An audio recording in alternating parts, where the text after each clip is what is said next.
The Cats of Ulthar by H.P. Lovecraft. Everybody take a minute, just clear your mind and get ready to enjoy a tale about cats. It is said that in Ulthar, which lies beyond the river sky, no man may kill a cat, and this I can verily believe, as I gaze upon him who sitteth purring before the fire. For the cat is cryptic, and close to strange things which men cannot see. He is the soul of antique Egyptus, and bearer of tales from forgotten cities in Meor and Ophir.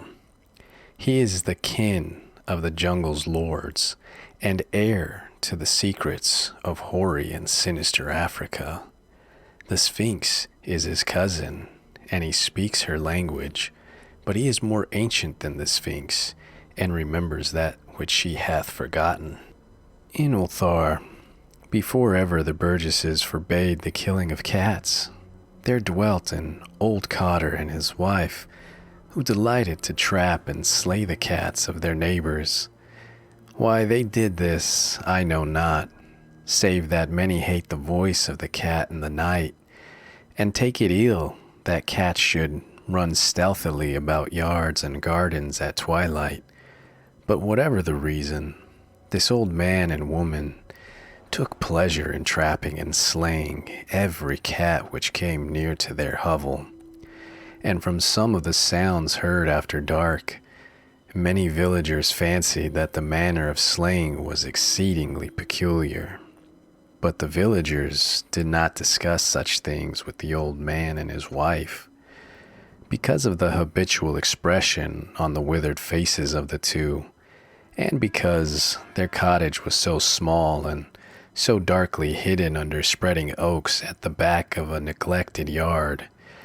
In truth, much as the owners of cats hated these odd folk, they feared them more, and instead of berating them as brutal assassins, merely took care that no cherished pets or mouser should stray toward the remote hovel under the dark trees.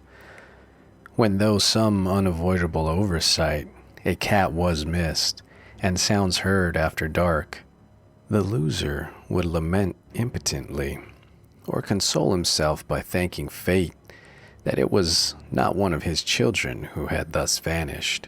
For the people of Ulthar were simple, and knew not whence it is all cats first came.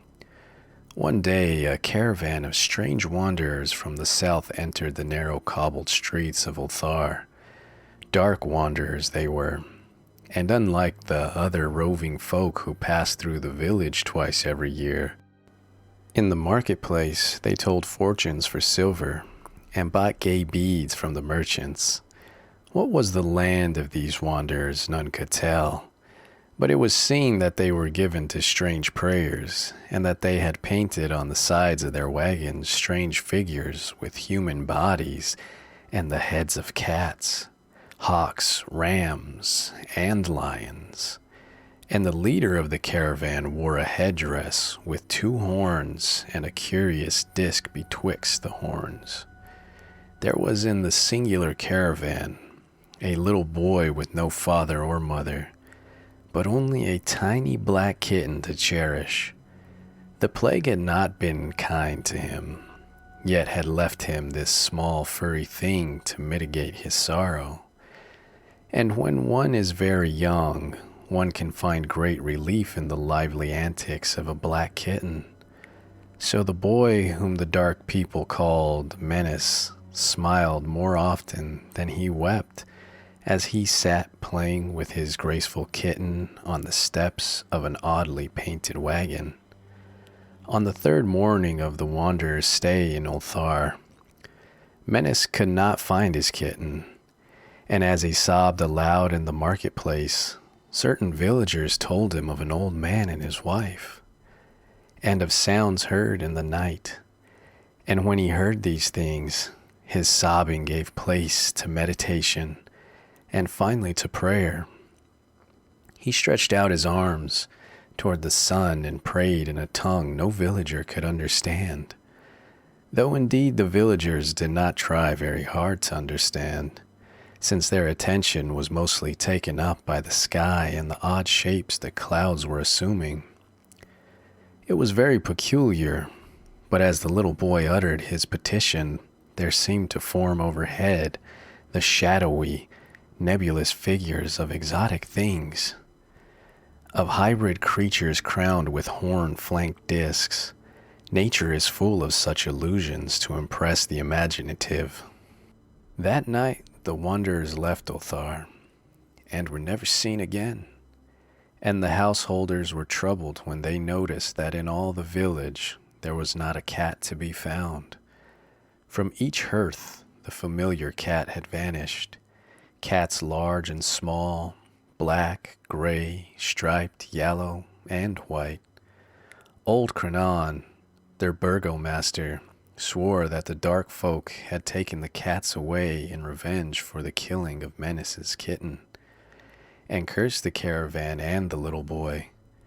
But Nith, the lean notary, declared that the old cotter and his wife were more likely persons to suspect, for their hatred of cats was notorious and increasingly bold.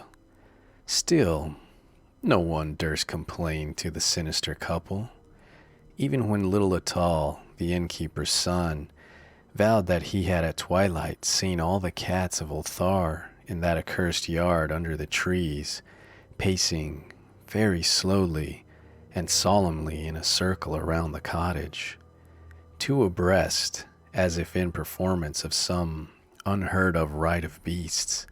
The villagers did not know how much to believe from so small a boy, and though they feared that the evil pair had charmed the cats to their death, they preferred not to chide the old cotter till they met him outside his dark and repellent yard. So Ulthar went to sleep in vain anger, and when the people awakened at dawn, behold, every cat was back at his accustomed hearth, large and small, black, gray, striped, yellow, and white. None was missing. Very sleek and fat did the cats appear, and sonorous with purring content. The citizens talked with one another of the affair and marveled not a little.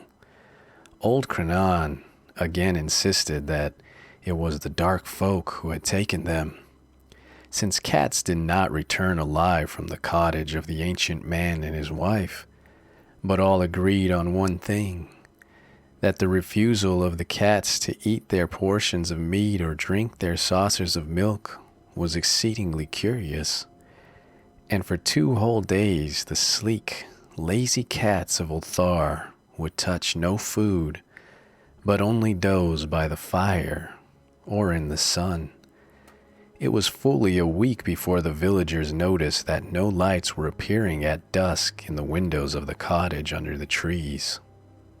Then the lean Nith remarked that no one had seen the old man or his wife since the night the cats were away. In another week, the burgomaster decided to overcome his fears and call at the strangely silent dwelling as a matter of duty, though in so doing he was careful to take with him Shang the blacksmith and Thul the cutter of stone as witnesses. And when they had broken down the frail door, they found only this: 2 cleanly picked human skeletons on the earthen floor, and a number of singular beetles crawling in the shadowy corners. There was subsequently much talk among the burgesses of Ulthar. Zath, the coroner, disputed at length with Nith, the lean notary, and Crenon and Shang and Thul were overwhelmed with questions. Even little Atal, the innkeeper's son, was closely questioned and given a sweet meat as reward. They talked of the old cotter and his wife, of the caravan of dark wanderers, of small Menace and his black kitten, of the prayer of Menace, and of the sky during that prayer, of the doings of the cats on the night the caravan left, and of what was later found in the cottage under the dark trees in the repellent yard. And in the end, the Burgesses passed that remarkable law which is told of by traders in Hathig and discussed by travelers in Ur, namely, that in Ulthar no man may kill a cat.